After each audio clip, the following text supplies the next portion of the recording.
Di mo asan ba? Yun, 23, 2012. Ayan, bigyan mo na sa libo.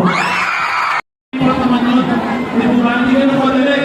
Kaya unti-unti ko, pipilitin ko na mayayasin natin ang mga buhay po natin ito. No?